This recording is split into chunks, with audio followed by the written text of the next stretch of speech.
दोस्तों, आप सभी के लिए इकरा साइकोलॉजी एजुकेशनल चैनल एक महत्वपूर्ण टॉपिक को लाया है, जो कि हम लोग आज थर्स्टन ग्रुप फैक्टर थ्योरी पढ़ने जा रहे हैं, जिसे समूह कारक सिद्धांत कहा जाता है। समूह कारक सिद्धांत का प्रतिपादन किसने किया है? तो थर्स्टन ने किया है। बुद्धि कुछ ऐसे मानसिक तत्वों से मिलकर बनी है जो कि समान और विशिष्ट मानसिक योग्यताओं के समूह मात्र होते हैं। थर्स्टन ने इन्हें प्राथमिक मानसिक योग्यताओं के रूप में वर्णन किया है, जो कि इसे PMA भी कहा जाता है शॉर्ट फॉर्म में, जिसे प्राइमरी मेंटल एबिलिटी कहा जाता है। प्राथमिक मानसिक योग्यताएं। इसके अनुसार मानसिक क्रियाएं असंख्य हो सकती है, परंतु वे एक दूसरे से भिन्न व विशिष्ट नहीं हो सकती।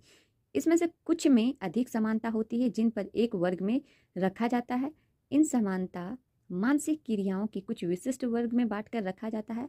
थर्स्टन ने ऐसी मानसिक योग्यताओं की खोज की है जिनका वर्णन निम्नलिखित है। चलिए देखते हैं। मानसिक योग्यताएं कितने हैं? तो 7 भागों में बांटा गया है। पहला पॉइंट है शाब्दिक अर्थ क्षमता, दूसरा पॉइंट है शब्द प्रवाह क्षमता, तीसरा स्थानिक क्षमता, चौथा आंकिक क्षमता, पांचवा तर्क क्षमता, स्मृति क्षमता, प्रत्यक्ष ज्ञानात्मक क्षमता। शॉर्ट फॉर्म में इसे VWSNRMP के द्वारा याद किया जा सकता है। Numericals, reasoning, memory, perceptual. तो आइए इसे बारी बारी से समझते हैं कि शाब्दिक अर्थ क्षमता आखिर है क्या। इसे भी से बताया गया है। शब्दों तथा वाक्यों के अर्थ समझने की क्षमता को शाब्दिक अर्थ क्षमता कहा जाता है, जिसका अक्षर V द्वारा संबोधित किया गया है। अब दूसरा पॉइंट है शब्द प्रवाह क्षमता। शब्द प्रवाह क्षमता शब्दों से असंबंधित या अलग शब्दों से सोचने की क्षमता को शब्द प्रवाह क्षमता कहा जाता है, जिसे W से संबोधित किया गया है।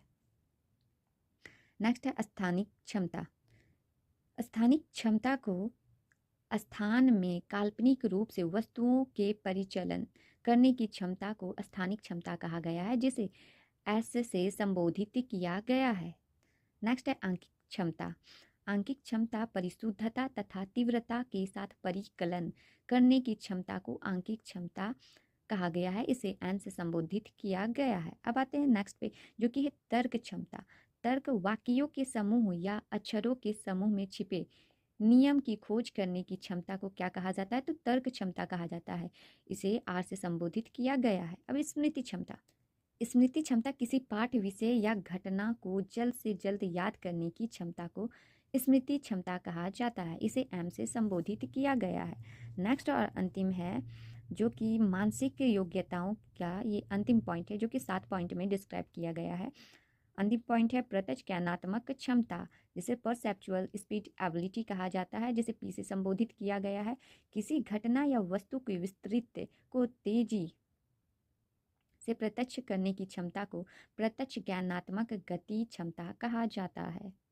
इसे शॉर्ट फॉर्म में VWSNRMP कहा जाएगा। Variable, word, numerical, reasoning, memory, perceptual.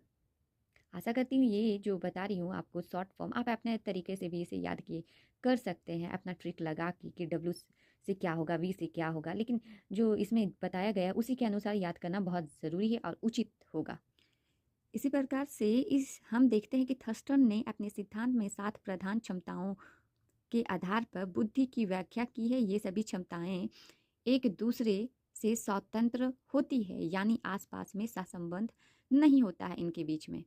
इसी प्रकार से थर्स्टन ग्रुप फैक्टर थ्योरी को यहीं पे विराम देती हुई और मिलती हूँ नेक्स्ट वीडियो पे। Bye bye, take care.